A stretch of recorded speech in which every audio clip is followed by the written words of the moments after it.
एक बार की बात है, एक पीपल के पेड़ के नीचे एक चिड़िया अपना घोंसला बनाकर रहती थी। एक दिन जब वो अपने खाने की तलाश में निकली तो वह बहुत दूर चली गई, जहाँ उसे एक मक्के का खेत दिखाई देता है। और वह चिड़िया चूंकि बहुत दूर आ गई थी तो उसने वहीं रहकर मक्के के खेत में दाने चुगने और खाने का विचार करती है। ऐसे करके कुछ महीने बीते ही थे कि एक दिन किसान आता है और सारी फसल काट ले जाता है। अब चिड़िया के पास खाने के लिए कुछ नहीं था। आता वो वापस अपने पीपल के पेड़ के पास पहुंची तो उसने देखा कि वहां उसके घोंसले में एक खरगोश आकर रह रहा है। जब वह उसे वहां से जाने को कहती है तो वह मना कर देता है, जिसके बाद उस जगह पर रहने को लेकर उन दोनों में बहुत बहस होती है। चिड़िया कह रही थी कि वह बहुत सालों से वहां रहती थी।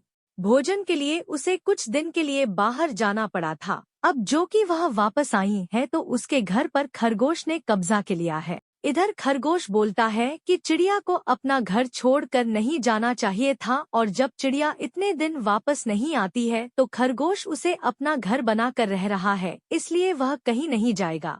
दोनों में बहुत ज्यादा बहस होने लगी, जिसके बाद वह कई अन्य जानवर इकट्ठा हो जाते हैं और उन्हें समझते हैं, लेकिन दोनों किसी की बात नहीं मानते। ऐसे ही लड़ते झगड़ते वे एक तालाब के किनारे गए, जहां एक लोमड़ी बैठी थी। लोमड़ी दोनों को अपनी ओर आते देख आंखें बांध कर लेती है, जिससे उन्हें लगे कि वह ध्यान कर रही है। जब चिड़िया और खरगोश दोनों की नजर लोमड़ी पर गई और उन्होंने देखा कि लोमड़ी ध्यान कर रही है तो वे उसे सच्चा मानकर उससे ही अपने विवाद का फैसला करने का विचार बनाते हैं। दोनों लोमड़ी के पास जाते हैं और बारी बारी अपनी परेशानी सुनते हैं। लोमड़ी आँख खोली है और उन्हें पास आकर दोबारा से कहने को बोलती है। जब चिड़िया और खरगोश लोमड़ी के नजदीक गए तो उसने बिना देरी किए दोनों को एक झटके में मार डाला और खा गई।